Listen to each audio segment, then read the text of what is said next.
Episodio número 10 de Hora Emprendedora y tenemos aquí a nada más y nada menos que a Felipe Chandy. Felipe es una persona que he conocido, digamos, hace, ¿qué? 7 años, la primera vez que nos vimos. Estamos viejos. Y muchas cosas han cambiado. Ahora es cofundador de Cuanto App, una de esas aplicaciones que está viniendo a resolver problemas para emprendedores. Y sucede que, como Andrea y yo, en Life and Mindset también trabajamos con emprendedores. Esta conversación debería estar llena de cosas valiosas para aquellas personas que son de nuestra audiencia, que quieren sacar un negocio hacia adelante, que quieren agarrar un negocio de repente existente y explotar las ventas, ver nuevas maneras de hacer las cosas. Y yo no puedo pensar en alguien mejor que Felipe para hablarle de los hacks tecnológicos y en temas de transaccionabilidad, porque vive eso todos los días. Así es, así es. Bueno, quienes no conocen a Cuanto App, somos una plataforma que tiene la misión de que las personas puedan vivir del Internet. Nosotros no hemos vivido del Internet. O sea, piensen un negocio tradicional acá en Panamá, usualmente es un negocio que vive del mundo físico. O sea, una panadería en físico, con un local físico que requiere alquiler, que requiere inversión, que requiere capital. El Internet nos da superpoderes. Nos permite, así como estamos haciendo aquí en este podcast, hablarle a personas que no están físicamente frente a nosotros. Nos permite ser ubicuos, es decir, estar en distintos lugares a la vez. Nos permite tener alcance ilimitado, ojo, alcance potencial ilimitado, porque si hacemos cosas que a nadie le interesan, nadie las va a ver, pero alcance potencial ilimitado, o sea, puedes trascender fronteras, puedes llegar a mercados y a audiencias mucho más grandes de las que te hubieras imaginado, y te da la posibilidad de construir una vez y vender 2 veces. Es decir, es como la posibilidad de contrarrestar esa escasez del mundo físico. Este podcast, por ejemplo, lo hacemos una sola vez y las personas lo pueden oír ilimitadas veces. La gente que hace programas en línea educativos, por ejemplo, lo pueden también hacer y vender ilimitadas veces. Entonces, en cuanto nosotros nos dimos cuenta que en América Latina estamos todavía atrapados en el mundo físico. Es como la prisión del mundo real. Y en otros lugares la gente ya se está liberando en el Internet con estos superpoderes. Así que iniciamos con ayudar a personas a monetizar su audiencia y a vivir y a vender a través de redes sociales. Iniciamos con básicamente tienditas sencillas que la gente puede lanzar en minutos, sin burocracia, sin bullshit, sin papeleo, sin nada de esa vaina, pero obviamente de manera segura y de manera compliant. Entonces, pues, creamos algo que no se podía hacer antes. Y nos dimos cuenta del gran potencial, al igual que ustedes, con Life and Mindset, del gran potencial y como la gran sed de la gente de hacer cosas nuevas. A veces por necesidad, lamentablemente en este último año, en la pandemia, pero muchas veces por curiosidad, por fuego interno de que la gente quiere, pues sí, tiene su trabajo, pero en realidad lo que le gusta es otra cosa y empiezan a explorar eso. Así que es súper motivante ver todos los días como esa chispa creativa de gente nueva, alguna gente ya empezando, alguna gente que ya ha empezado y lleva su rato, alguna gente que la hace, como decimos internamente, y la sacan del estadio y venden un montón de plata en unos cuantos días. Es real, eso está pasando en América Latina, eso está pasando en Panamá y es una opción real de carrera que tenemos hoy, que tal vez la gente un poco más vieja no entiende, pero son las carreras del futuro. O sea, vivir del Internet es la manera en que la gente va a vivir pronto. Felipe, hay un tema que a mí me gusta, que es, hablan a veces de la democratización de cosas, o que las cosas, hay un ecualizador, hay algo que de repente cambia el juego y algunos jugadores que no podían estar en cierta posición ahora lo están. Entonces, yo veo muchas empresas tradicionales que tenían su infraestructura, su base de datos, personal, tenían la plata para meterle plata a publicidad, o sea, y hay unos jugadores que de repente salen en TikTok, salen en Instagram, salen en estas redes sociales y se abren un mercado. Y esas personas que venían haciendo plata, dije, oye, y mi clientela, oye, y la gente que venía a la tienda y yo pagando aquí alquiler y está la persona en su casa posteando en Instagram y bailando y que... y han podido penetrar mercado de una manera en la que para mí no era posible. Entonces, yo quisiera tu perspectiva en cuanto al tema de si el Internet y las redes sociales y el contexto que estamos viviendo es una oportunidad para balancear un poquito las cosas. 100%, pero también se van a crear obviamente nuevos casos de éxito aún más grandes que todas estas empresas tradicionales. Estas empresas tradicionales jugaban el juego del mundo físico. El mundo físico es lo que vemos a nuestro alrededor, y tú tienes que, para jugar el juego del mundo físico, invertir y poder modificar el mundo físico. Eso es caro, eso requiere mover bloques de punto A a punto B, requiere logística, camiones, sucursales, etcétera, ¿no? Piensa igual con los bancos. Los bancos eran basados en sucursales y tenían que estar físicamente en distintos lugares del país, y los bancos más grandes son los que están en las distintas ciudadcitas ahí metidas en donde sea en cada uno de los países. Sin embargo, la gente ahora tiene celulares, y en nuestra parte del mundo hasta ahora está llegando como un punto de saturación prácticamente del 100%, especialmente en áreas urbanas. Entonces, casi todas las personas en Latinoamérica usan Internet, tienen celulares conectados a Internet, usan WhatsApp, usan redes sociales, y eso lo que ha hecho es ampliar el tamaño del mercado potencial de cualquier persona de una forma que no nos hubiéramos podido imaginar. Antes tu mercado potencial era literal las 200.000 personas que tal vez vivían en un área de la ciudad donde tú vivías, si eres un pequeño negocio, un pequeño emprendedor. Ahora puede ser literalmente millones de personas alrededor del mundo, no necesariamente localizadas cerca de ti. Hay un inversionista, Ángel, que se llama Elad Gil, que tiene un súper buen blog y es bastante conocido en el mundo, digamos, de los startups.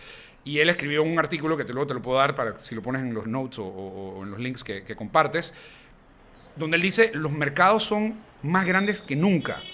Porque si te pones a pensar, la mitad de la población humana está en Internet.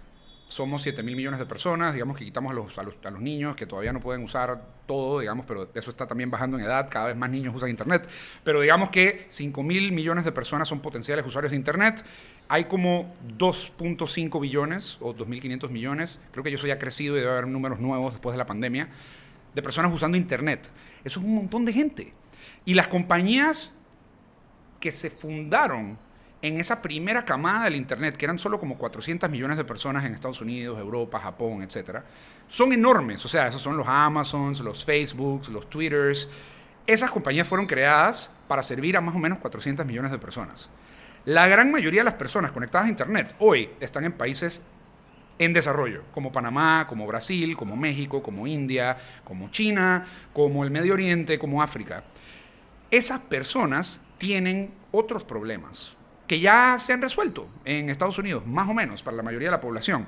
Entonces hay otro blog que sigo, que se llama AVC, AVC, de un tipo que se llama Fred Wilson, también otro inversionista, y él habla del segundo Smartphone Revolution, la segunda revolución del smartphone. La primera revolución nos trajo lo que conocemos, Twitter, Instagram, Facebook, etc. La segunda revolución del smartphone es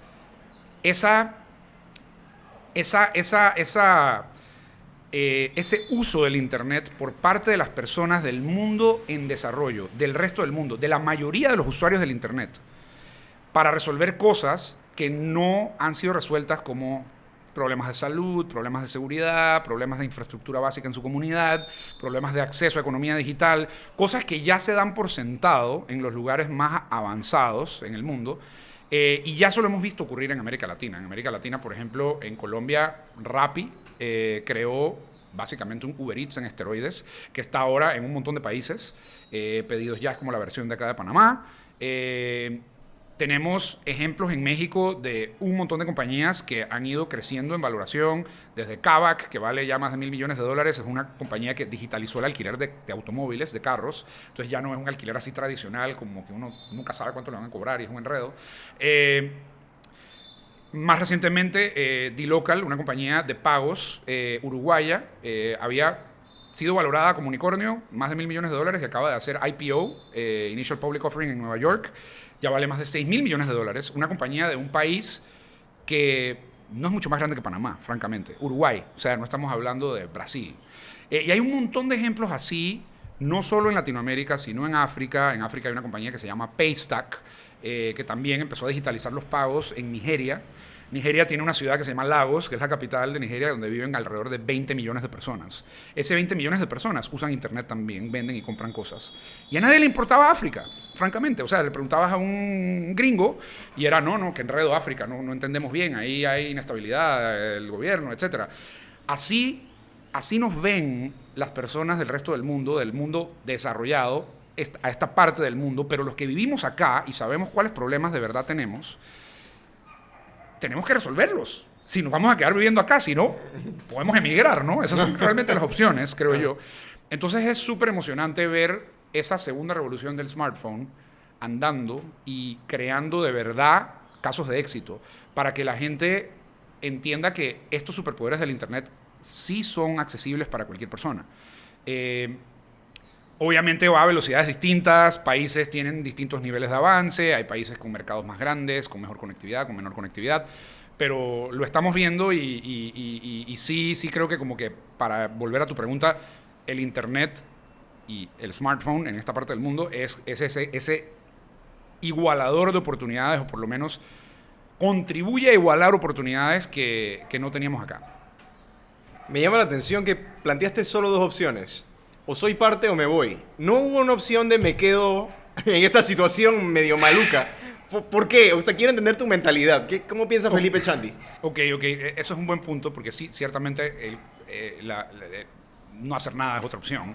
Ahí me viene a la mente un libro de un politólogo que se llama Albert Hirschman.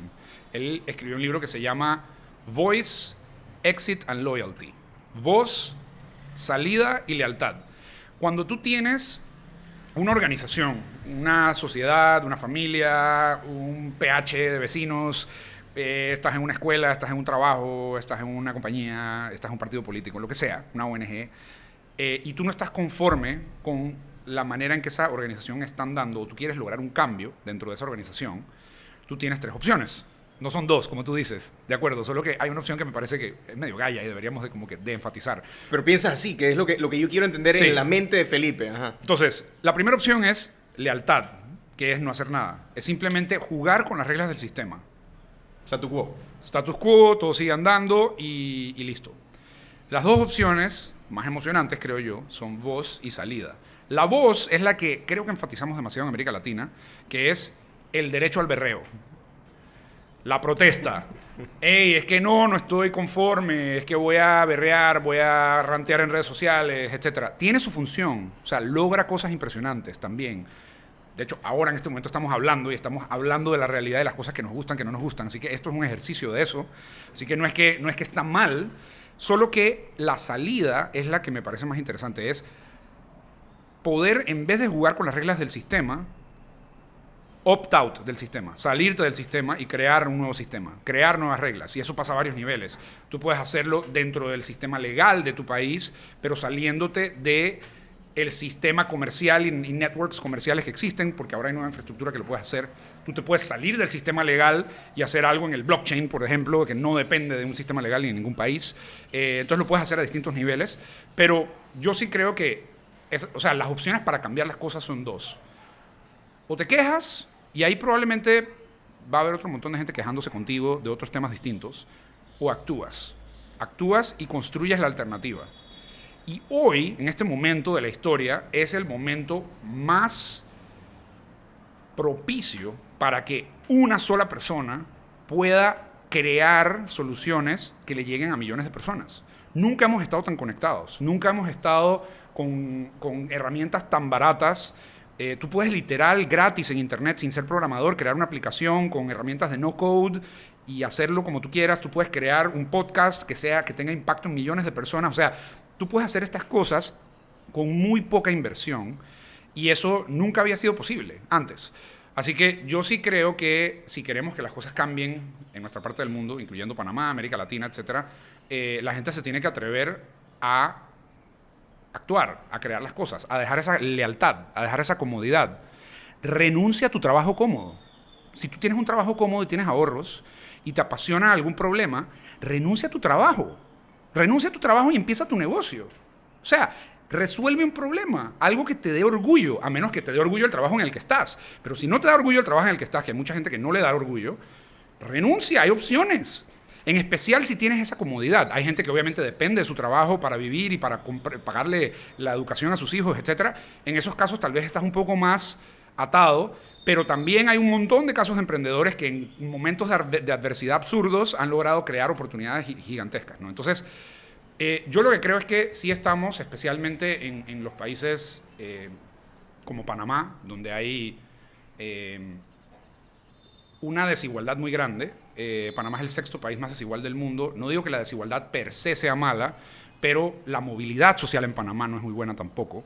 Entonces esa desigualdad sí responde a barreras de entrada y a dificultades de que las personas que no han nacido en cierto entorno social logren tener oportunidades. El Internet está cambiando eso, pero las personas que han nacido o han crecido con ese, francamente, ese privilegio de poderse educar, de poder haber viajado, de poder entender qué está pasando en el Internet, de tener tiempo libre para pensar en estas cosas, creo yo que necesitamos que más de ellos o ellas se atrevan y se lancen. Estamos en la misma página y aquí hay un tema también, Felipe, porque si yo le preguntara a la gente, ¿tú admiras a Felipe Chandy? Yo creo que la gran mayoría de la gente me diría, sí. Si tú pudieras hacer lo que él hace, ¿tú lo harías? Sí. Es que sí, sí pueden, de cierta manera sí pueden. Quizá no a la escala, quizá no en lo mismo, porque todo el mundo tiene diferentes cosas. Todos somos un mundo y tú llegaste a tu solución por no sé, una complejidad enorme de un montón de cosas que te llevaron a eso. Y no todo el mundo va a tener las mismas bases para crear lo mismo. Pero una de las cosas que mata a la gente a veces es esa incertidumbre, ese miedo. Y hay un espectro, digamos, dije, mira, estoy en mi trabajo cómodo y por el otro lado veo lejos esa posibilidad de realmente materializar esto. Y si yo no llego allá, entonces no voy a poder pagar mi casa, ¿qué va a pensar la gente? O sea, hay presiones económicas, hay presiones sociales, hay temas de 100%. autoestima. Entonces, ¿cuál has visto tú que es la manera de estar con esa convicción y también no ser ingenuo? O sea, yo emprendí y me quebré. Y lo acepto and I embrace it. O sea, eso es parte de mí. Pero yo sí reconozco que hay personas que, digamos, si tienen su familia y dicen, hey, ¿sabes qué? Esto no me apasiona, yo voy a resolver un problema. Lo hacen en base a una serie de premisas erróneas, con el método incorrecto, en el mercado que no es, y se pueden dar un golpe. Y estoy seguro de que si persisten, lo pueden hacer. Pero hay un tema, a veces ese primer golpe, cuando esa persona emprende, es contundente. Y esa persona nunca más va a volver a emprender. Eso es un buen punto. Yo creo que podemos desagregar ese comentario que haces de qué son esos como miedos y obstáculos que hay. Hay una gran parte que es autoimpuesta. Me explico. Vivir por debajo de tus medios. O sea, emprender es incierto por definición. No sabes qué va a pasar, no sabes cuánto va a durar, probablemente dura más de lo que crees, probablemente es más difícil de lo que crees. Entonces, una de las cosas que ayuda a que tú puedas iterar y puedas hacer experimentos y encontrar ese camino es tiempo. Ese tiempo es igual a dinero. O sea, es dinero que ojalá debas tener ahorrado o debas conseguir. Si tú gastas poco, ese tiempo, por definición, es mayor. El caso como famoso es el de Elon Musk, el fundador de SpaceX y, bueno, ahora de Tesla, etcétera, que es un tipo todo controversial en Internet, pero un genio, el que nos quiere llevar a Marte. Elon Musk vivió, creo que fue un mes, con $1 al día. $1 al día es la definición que usaba el Banco Mundial Pobreza extrema. para pobreza extrema, ¿ok? Él obviamente lo hizo en Estados Unidos. Estados Unidos es una sociedad súper productiva y tiene un montón de opciones, pero él se iba y se compraba un ramen y vivía con ramen, de ese ramen instantáneo que usas en el microondas o algo así. Y eso fue lo que comió por un mes. Y él dijo, yo quería ver qué pasaba conmigo si yo solo tenía $1 al día para vivir. Cosa que él consideraba que era como que algo que él podía, con cualquier trabajo, con cualquier camarón o lo que sea, conseguir, porque es conseguir $31 en un mes. Eso es algo que él decía, yo puedo conseguir eso. Y se dio cuenta que no le pasó nada. Tal vez no fue la vida más agradable ese mes, pero con $1 al día, él pudo darse cuenta que no era el fin del mundo. Entonces dijo, yo me puedo arriesgar a hacer lo que sea. Si, en el peor de los casos, tengo $1 al día para comprarme mi ramen, démosle cuero. O sea, vamos a Marte. O sea, hagamos locuras. Entonces, yo siento que en nuestra cultura, la manera en que jugamos juegos de estatus, los jugamos mostrando símbolos de riqueza. Es que me compré un carro increíble. Es que me compré el apartamento en esta área exclusiva de la ciudad. Es que me compré estos jeans. Es que me compré este reloj, esta vaina, etcétera, etcétera. Ey, si te lo puedes comprar y si tienes un billetón, hazlo, dale. Pero si no, y solo lo estás haciendo por estatus, es una estupidez. Lo único que estás haciendo es reduciendo tiempo para tú en realidad hacer lo que tú quisieras, aunque tengas tu trabajo. O sea, no vas a tener tiempo para iterar en ese negocio, en ese side business que tienes que hacer. Entonces, primer tema es, ¿qué puedes eliminar? ¿Qué puedes eliminar de tus gastos y de ese juego de estatus? Porque los juegos de estatus, por definición, son juegos que suman cero. O sea, en un juego de estatus, una persona tiene más estatus que la otra. Es como una carrera deportiva. Para que haya un ganador, tiene que haber uno que quedó en segundo lugar, un tercer lugar, un perdedor. En el mundo del internet y de los negocios y de la creación de valor y del emprendimiento, son juegos que no suman cero, por definición. Si yo gano, tú no pierdes necesariamente. Si dos ganamos, puede que más ganemos junto con esos dos, porque podemos crear nuevos tipos de valor y colaborar y hacer un montón de cosas y competir y ayudar. O sea, no es un juego que suma cero. El status es un juego que suma cero y es un juego en el que nos deberíamos como de dejar de ir, ¿no? Y ese te quita tiempo para emprender. Eso es como uno de los puntos de tu comentario inicial. O sea, es no te autosabotees tú mismo. Segundo, otra forma de autosabotaje es la salud mental. Ha sido súper evidente en la pandemia, por lo menos personalmente, muy de cerca. Bueno, yo personalmente estuve solo por 3 meses, no vi a otro ser humano por 3 meses el año pasado, y tengo muchísimos casos cercanos de personas que la verdad han tenido que la han pasado difícil. Y eso no es exclusivo de la pandemia, tal vez la pandemia lo ha hecho más evidente, y nosotros no es algo que tomamos tan en serio, lamentablemente, a nivel social, creo yo. En Latinoamérica no es percibido como una prioridad. La salud pública, por ejemplo, no es como que te paga psicólogos y tienes psicólogos, o sea, no es algo como tan común. Sí se enfatiza que te pongan las vacunas y todo, pero no la salud mental. Además, no tenemos tradiciones como la budista, donde uno medita, uno entrena su mente, uno entrena su atención, etc. Y además, recientemente, todo el tema del uso de psicodélicos para salud mental, psilocibina de hongos, ayahuasca y otros más, también está abriendo una nueva frontera para que la gente pueda dejar atrás traumas y cosas que los dejan atrás, problemas de autoestima, problemas de relación con su familia, cosas así. Entonces, yo diría, no te autosabotees viviendo por encima de tus medios, endeudándote básicamente. Trata de controlar tu propia mente. Tu propia mente, hay una cita del Bhagavad Gita, que es uno de los libros sagrados del hinduismo, que dice que si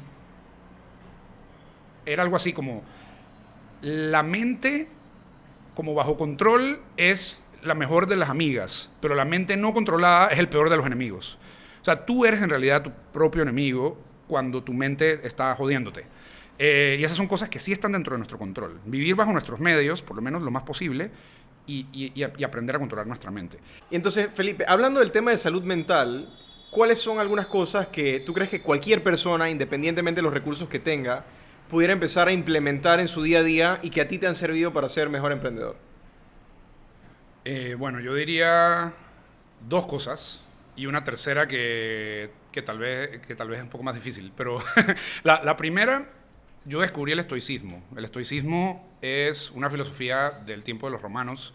Esto era súper interesante porque los romanos tenían su religión, ya sea cristianos o tenían la religión romana, pagana, que le llamamos hoy, y a la vez tenían su escuela filosófica. Entonces la gente iba a su grupo cristiano, por decir algo, pero a la vez iba a la escuela estoica, o a la academia epicuriana, o lo que sea, digamos, los nombres no los recuerdo bien. Eso se ha perdido. No tenemos ese tipo como de espacio secular donde podemos, como comunidad, ir a hablar de cómo vivir mejor. O sea, básicamente, ¿no? Entonces, pero todo está en internet.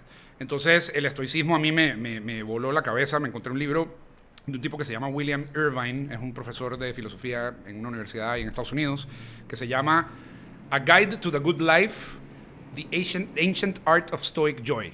Está también en español, una guía para la buena vida, algo por el estilo, y te hace un resumen de la filosofía estoica para aplicarla en el mundo moderno. En resumen, hay que distinguir entre las cosas que podemos controlar y las que no podemos controlar. Punto.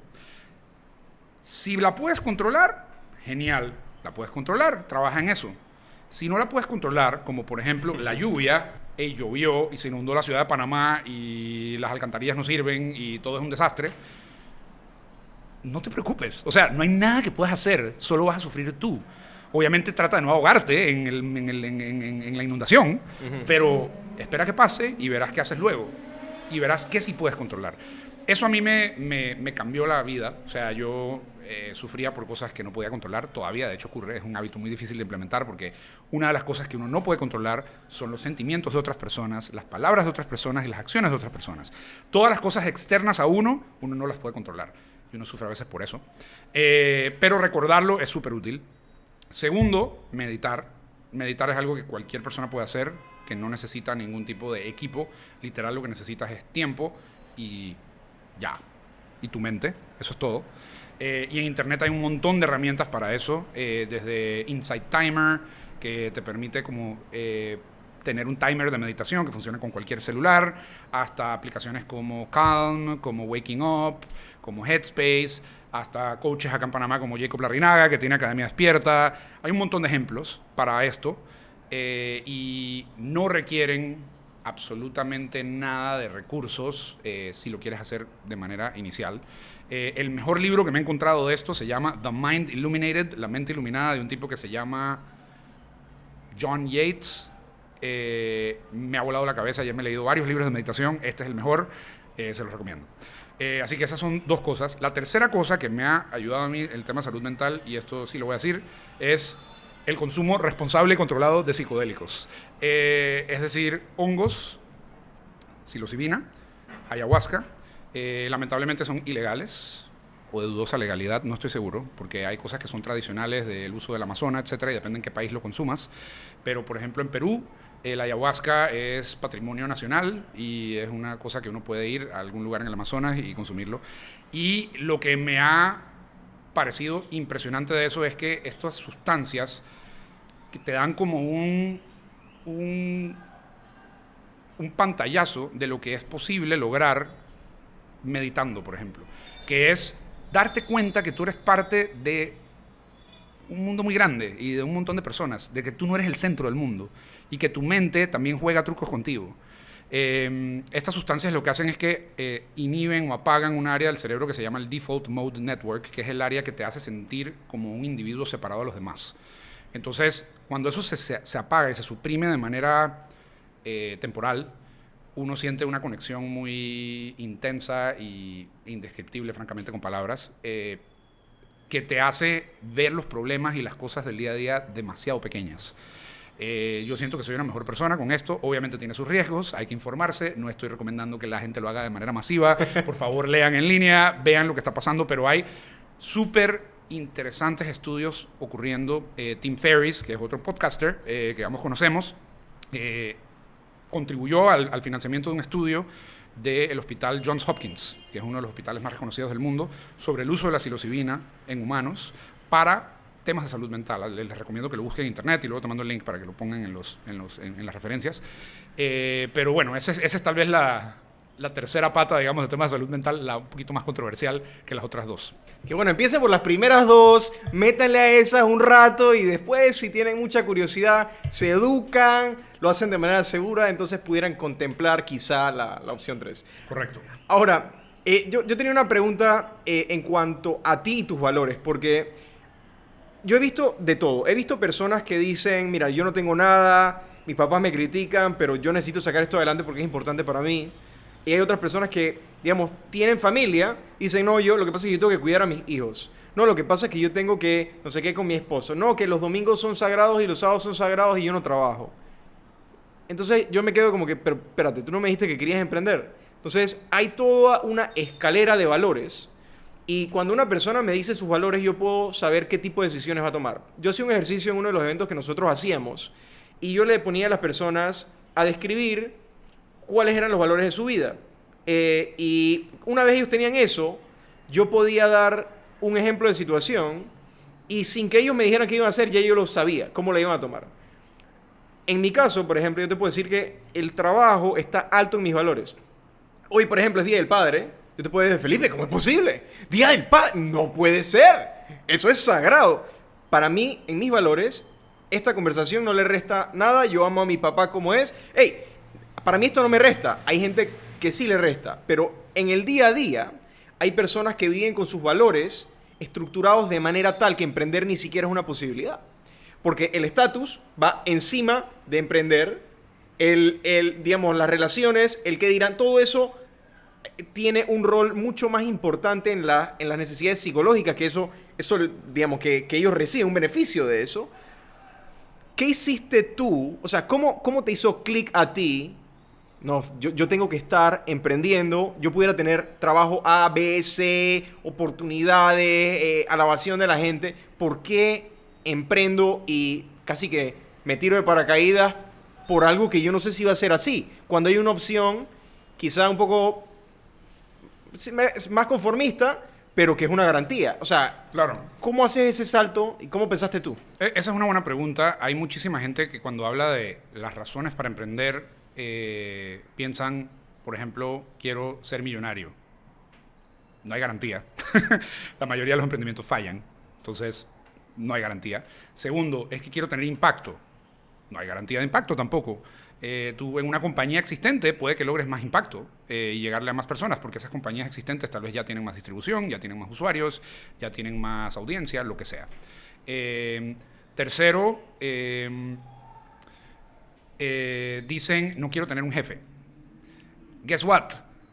Vas a tener más jefes, porque van a ser tus clientes. Tus clientes son tus jefes. Tu equipo, tus empleados, son personas que van a estar demandando de ti muchísimo. Así que ese estrés probablemente va a ser mayor.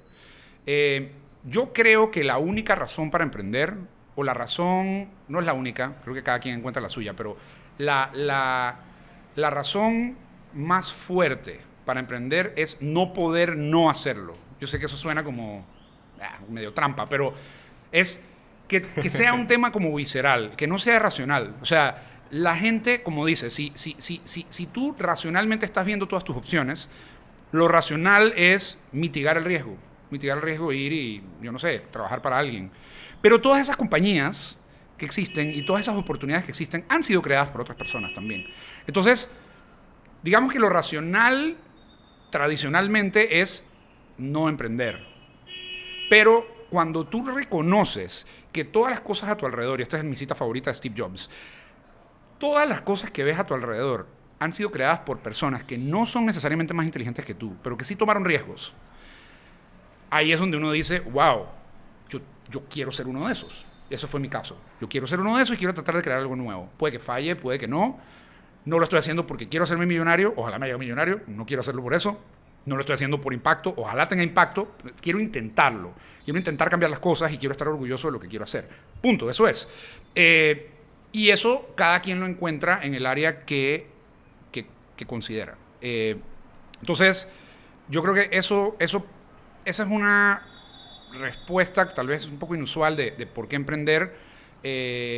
No tienes tampoco que emprender todo de lleno. Eso es, creo que, un falso dilema también. Dependiendo del tipo de emprendimiento, tú podrías tener un side business que te vaya muy bien. O sea, tú puedes tener un negocio, un trabajo part-time, un trabajo full-time, pero que tenga un horario muy definido y luego trabajar en un emprendimiento y mientras crece te quedas con el trabajo y el emprendimiento y eso se vale también. Y no está mal. O sea, cada quien tiene su ruta. Por último, hay un concepto de otro inversionista que se llama Keith Rabois. Yo estaba ahora en Miami y es como todo el enredo de que se está moviendo Silicon Valley a Miami, algunos inversionistas yéndose a California y a Miami. Él es uno de ellos. Y él habla de una cosa que hace en los 1-a-1 con los emprendimientos en los que él invierte, que se llama el Calendar Audit. la auditoría de tu calendario.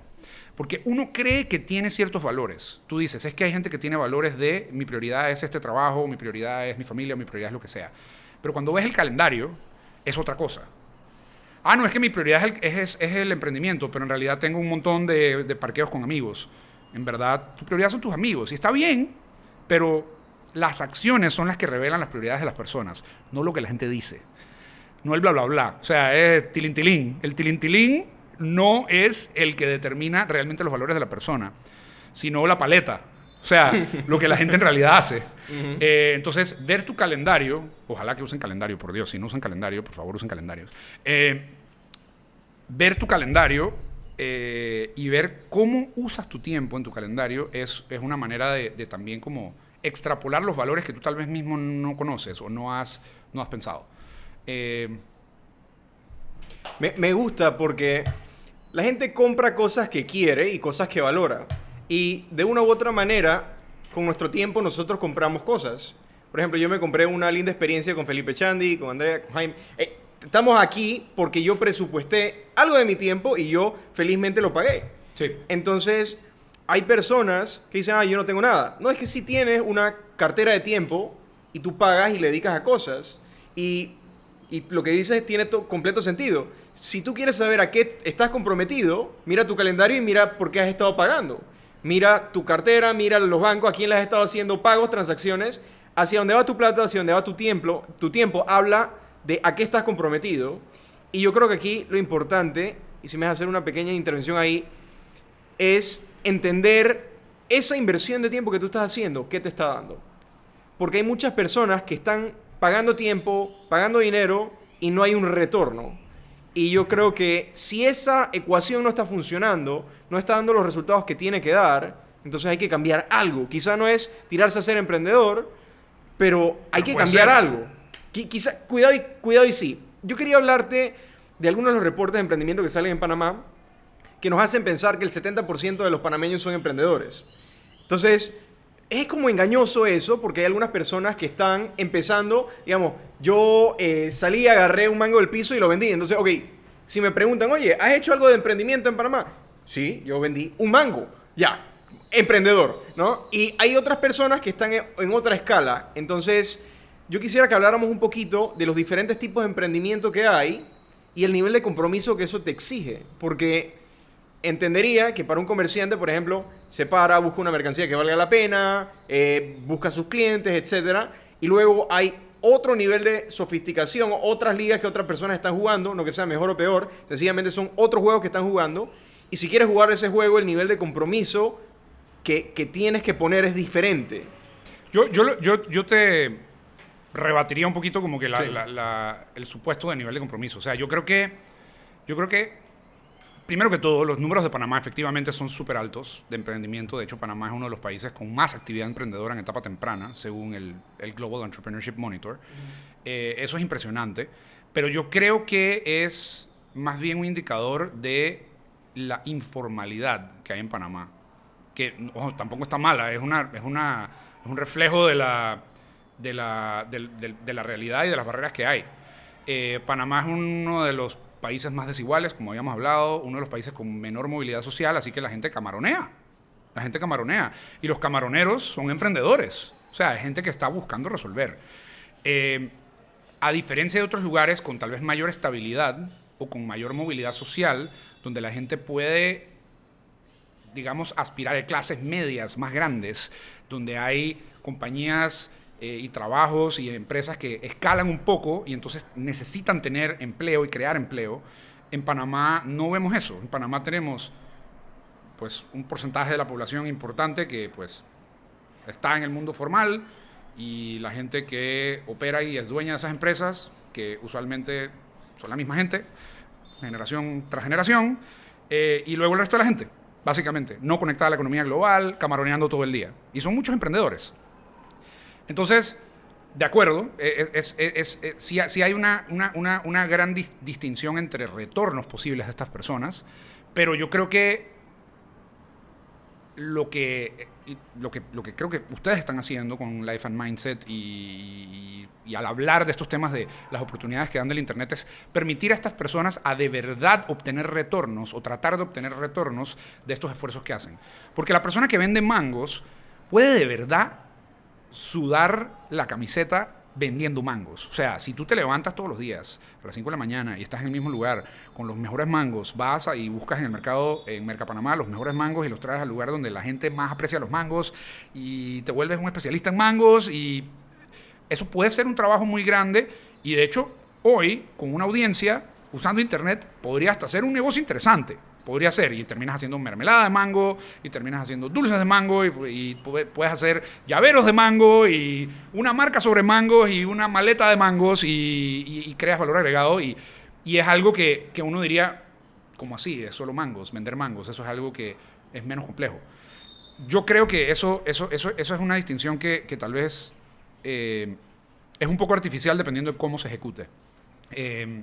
Ciertamente hay negocios con más potencial de escalar, porque los mangos, por ejemplo, tienes que comprarlos, tienes que tener inventario, y son en el mundo real. En cambio, si tú tienes mangos digitales, y esos mangos digitales no los tienes que comprar en ningún lado, sino que los creas de la nada en internet, o creas un solo mango y lo vendes 3 veces o 5 veces, eso tiene un potencial de escalabilidad bastante mayor, no requiere temas logísticos, no tienes que exportar, no tienes que lidiar con el MINSA, lidiar con la aduana, lidiar con quien sea. Entonces, sí hay oportunidades del uno al otro, pero también creo yo que hay cosas que están no exploradas. De verdad que, no sé, yo creo que yo tripearía un negocio de una persona que es un geek de mangos. Hay una persona en Instagram que vi el otro día, que no recuerdo el nombre, lo estaría como diciendo, que son geeks de aguacates. ¿Estás hablando de Rommel, Hans? Que le dicen Don Aguacate. No, creo que no es él, que no me acuerdo el nombre de Instagram, pero bueno, al parecer hay otro. Pero o sea, creo que hay valor de convertirse en el geek del aguacate. O sea, y literal me acuerdo de varios stories donde decía cómo identificar el aguacate maduro, cuándo es que está óptimo el tipo de aguacates, el hass, el no sé qué, etcétera. Todo eso se puede hacer muy fácilmente con internet, aprender de lo que hay y difundir nuevas tendencias, y al final lo que estás haciendo es vendiendo aguacate o guacamole. Entonces, creo que el branding y el contenido que creas y la audiencia que generas es en realidad lo que determina el impacto que puedes tener, y no necesariamente lo que vendes. Lo que vendes es parte de la ecuación. Y ya una pregunta más, yo diría pragmática, porque todo esto es como la parte mental y yo creo que son las bases. Si tú no tienes los valores bien puestos, si tú no tomas la decisión, si no meditas, no cuidas de tu salud mental, creo que hablar de la parte técnica del emprendimiento es como que, sí, ok, tienes la parte técnica, pero si no tienes esas bases, no vas a persistir. Y, por cierto, no te comenté lo del tema del estoicismo. Me parece que para los emprendedores es un buen balance, esa estabilidad que el estoicismo te da. Y, digamos, en este punto de la conversación, digamos, ya tenemos estas bases y hemos hablado montones de veces de potencial. Y te gusta la palabra potencial porque nada es garantizado. Está ahí para ti, pero quién sabe qué es lo que realmente vas a hacer. Sí. ¿Cómo explota un emprendedor que está arrancando? O sea, digamos que una persona que está arrancando, tiene un celular, tiene internet, tiene su negocio. ¿Cómo explota esa persona ese potencial? ¿Cuáles son algunas de las recomendaciones que les daría? Y también la perspectiva de cuánto. Porque cuando yo arranqué, por ejemplo, en Procter, el departamento de Procter en el que yo trabajaba se llamaba Customer Business Development. O sea, desarrollo a mi cliente. Ese era el departamento de ventas. ¿Por qué? Porque si el cliente vende, a mí me va bien.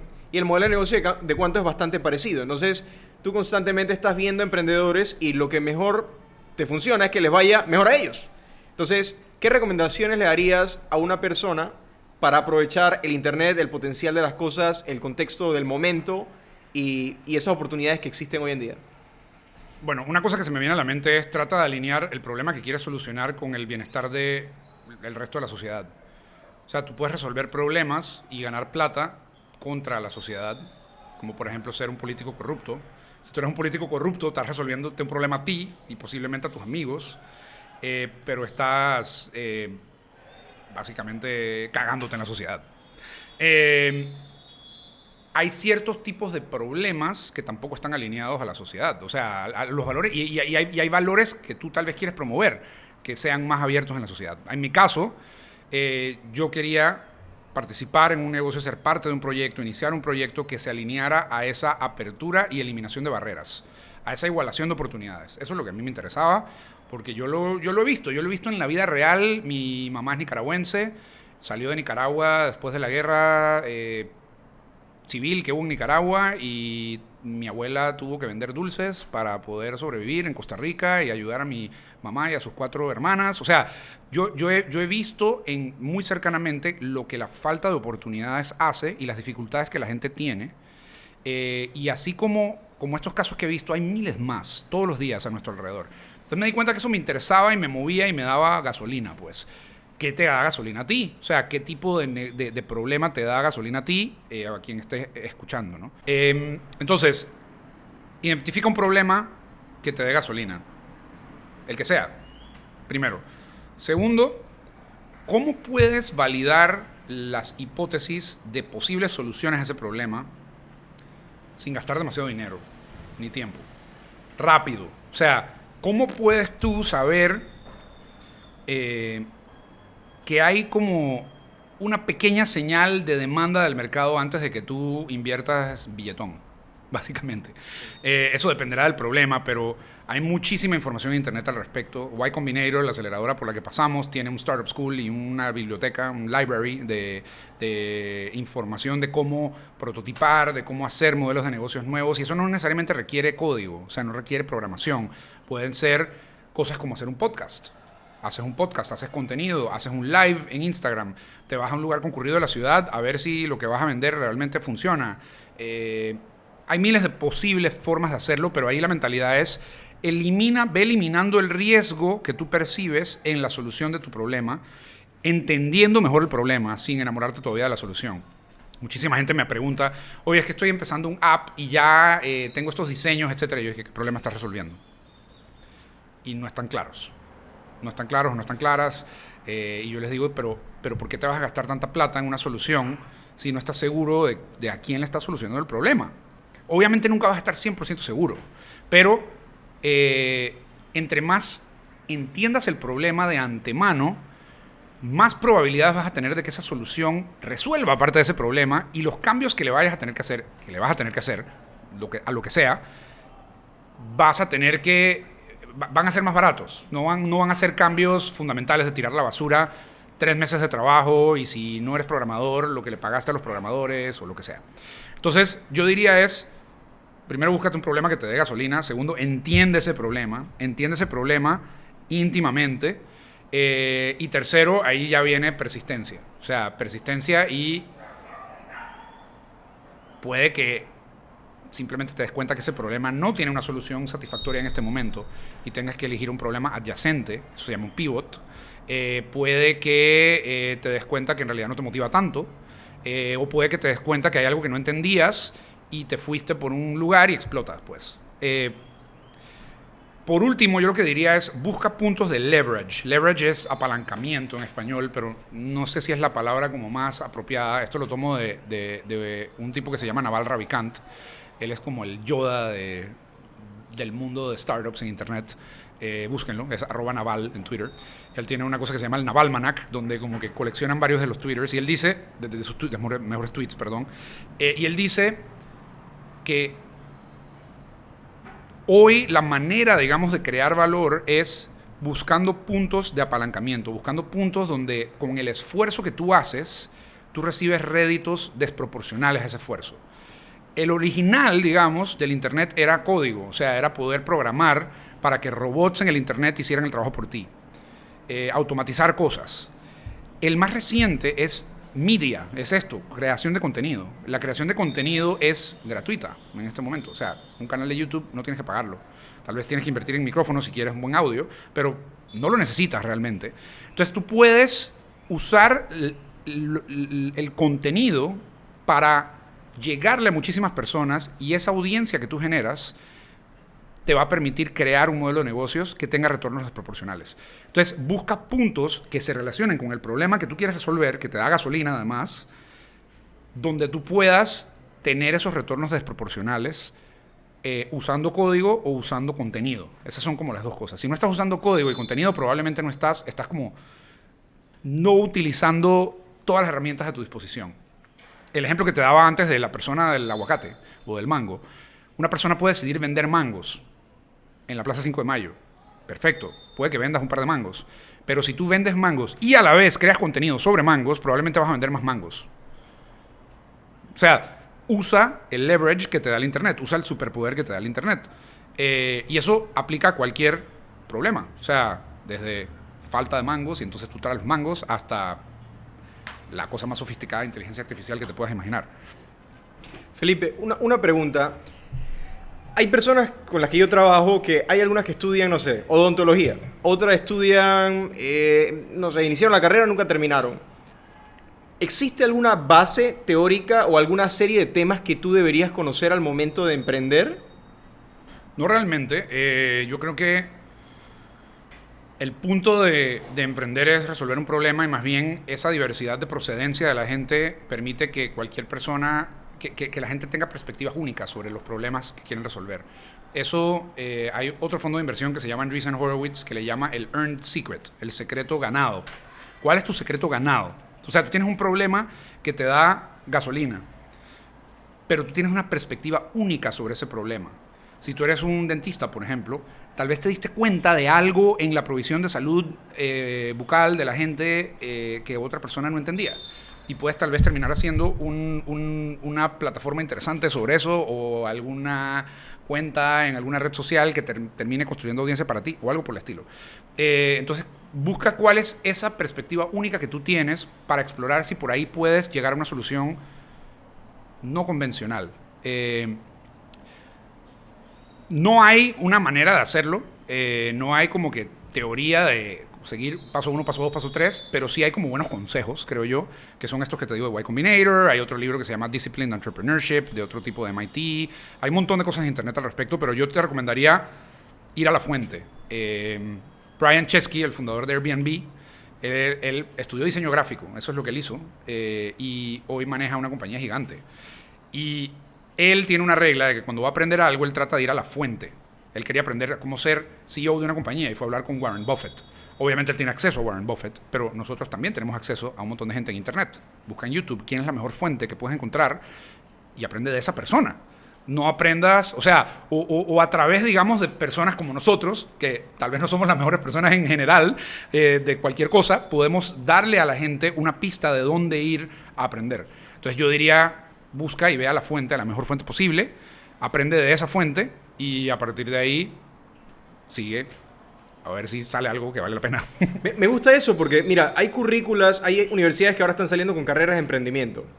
Y me parece cool que la gente tenga bases, pero a mí, por ejemplo, las bases no me han parecido a veces tan valiosas. Es como que, sí, la matemática te sirve para desarrollar tu pensamiento, no sé qué, sistémico y poder resolver. Ok, lo entiendo hasta cierto punto, pero yo me cuestiono a veces, hey, ¿será que si yo me hubiera metido en mi negocio y digo, hey, ¿será que estoy ganando plata o perdiendo plata? Y yo aprendo a las malas, no hubiera tenido que pasar por todo eso. O sea, yo no veo que tú le estés dando un peso a, mira, te tienes que preparar con estas cosas para que... Mira, yo pasé por eso. Yo hice un MBA. Ajá. O sea, yo hice un MBA y yo me acuerdo de estar conversando con un buen amigo, Henry Farouk, con quien hice otro podcast recientemente, de que no, que es que yo era abogado y yo quería estar listo para emprender. Y me acuerdo que Henry me dijo, man, estás ahuevado. Estás ahuevado, uno nunca está listo. Y yo como que, bueno, pero sí quiero hacerlo. O sea, sí no me siento cómodo. Era un tema interno mío en el que no estaba listo. No es que el MBA te da a ti la capacidad de emprender. Por supuesto que aprendes mucho. Te ayuda a descubrir información, te ayuda a entender mejores prácticas, etcétera, de distintos puntos de vista. Pero muchas las podrías aprender tú también. Realmente la mayoría de la información está en internet, está ya allá afuera y no necesitas ningún programa estructurado para hacerlo. Lo que pasa es que hay veces que uno la encuentra y la curación vale. Y por eso es que estas conversaciones creo que son buenas porque uno aprende, yo aprendo de preguntas tuyas, tú aprendes de preguntas mías y así el resto de la gente va aprendiendo. Pero todo está fuera en internet y todo lo puedes aprender si quieres. Me gusta mucho ese approach y creo que en el tema de educación ese gran igualador también ha sido el internet y está lleno de potencial, pero a veces no lo explotamos. Entonces, como dice, yo valoro mucho el aprendizaje problemático. ¿A qué me refiero? Yo tengo un problema y ese problema a mí me motiva a aprender eso para solucionarlo. Es como el emprendimiento dentro del emprendimiento. El emprendimiento es solucionar un problema, pero en tu solución del problema tienes muchos problemas que igual tienes que solucionar. Y ahí es donde yo siento que la educación tiene un gran valor, porque es educación aplicada. O sea, el conocimiento es poder, pero en la medida en la que lo aplicas. Entonces creo que en tu recomendación de persistencia, o sea, de los pasos que diste, el tercero, que es de persistencia, persistencia incluye estar dispuesto a aprender lo que tengas que aprender del modo que lo puedas aprender, idealmente de la fuente o con alguien que te guíe, para seguir resolucionando un problema. Así es. Bien, entonces quiero que ya para cerrar me des una perspectiva de cuáles son tus próximos pasos con cuanto que la gente que está animada a crear contenido ahora escuchándote, que sepa que eres una opción, que sepan también dónde encontrar a gente de tu equipo si quieren soporte técnico o afiliarse o ver oportunidades. Sé que abriste mercaditos como para darle un poquito más de exposición a gente que tiene comercio aquí en Panamá. Entonces, hazte como un briefing ahí de cuánto lo que estás haciendo y cómo te encuentran. Súper. Bueno, nosotros estamos en Costa Rica y Panamá en este momento, pero el objetivo es regionalizarnos muy pronto y estamos enfatizando muchísimo este tema de monetización de audiencia, que no fue con lo que iniciamos. Nosotros iniciamos con ayudarte a vender y a lanzar rápido en redes sociales, pero nos hemos dado cuenta que hay mucha gente con productos increíbles que no necesariamente tienen la distribución, el reach, la audiencia para hacerlo. Entonces queremos ayudar ahora a creadores y creadoras de toda la región de América Latina a construir esa audiencia para poderla monetizar, eso por un lado.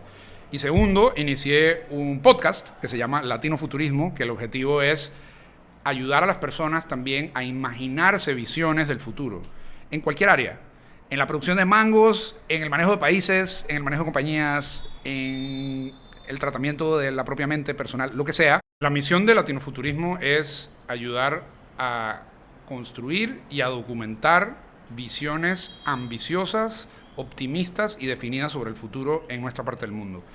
Una de las cosas que molesta bastante, me molesta personalmente, es que creemos que todo tiene que venir de fuera, todo tiene que venir de otros países, de otras regiones. Y está muy bien, aprendamos de todo el resto del mundo, pero hay cosas increíbles pasando en esta parte del mundo y hay gente increíble y súper creativa. Así que quiero ayudar a contar esas historias y hay un overlap, una coincidencia con los creadores y creadoras que queremos apoyar en cuanto para desatar ese potencial en Internet. Así que si quieren lanzar y emprender, visítenos en Cuanto, www.cuanto.app o @cuanto.app en todas las redes sociales. Y si quieren y tienen curiosidad sobre este nuevo proyecto, síganme a mí en Felcheck, @Felcheck en todas las redes sociales también. Y ha sido un placer estar aquí, Paco. Bueno, muchísimas gracias, Felipe. Si tú tuvieras que darle una frase cortita a esa persona que te está escuchando, está motivada, pero le falta ese mini tip, algo que tú creas que le puedas decir, si fuese lo único que le puedes decir, una frase muy corta para que den ese paso. Escribe ese próximo paso y entonces ejecútalo y luego mira lo que escribiste. Escríbelo. O sea, al escribir creo que como que uno aclara un poco las ideas y uno aclara los próximos pasos y luego uno puede revisar si uno hizo lo que escribió. Entonces, escribe. Bueno, Felipe nos regaló su tiempo. Lo único que nos deben es que se tomen el tiempo de escribir eso que quieren, que salgan y lo hagan y que luego vuelvan a revisar eso y ver si lo cumplieron, si no lo cumplieron. Nos escriben. Yo sé que muchos de ustedes admiran a Felipe. Yo también lo admiro y es una persona que está haciendo cosas súper interesantes. Te deseo éxito en el podcast y éxito en todas las cosas que hagas. Y esta conversación fue fantástica, me gustó muchísimo. Gracias por estar. Paco, gracias.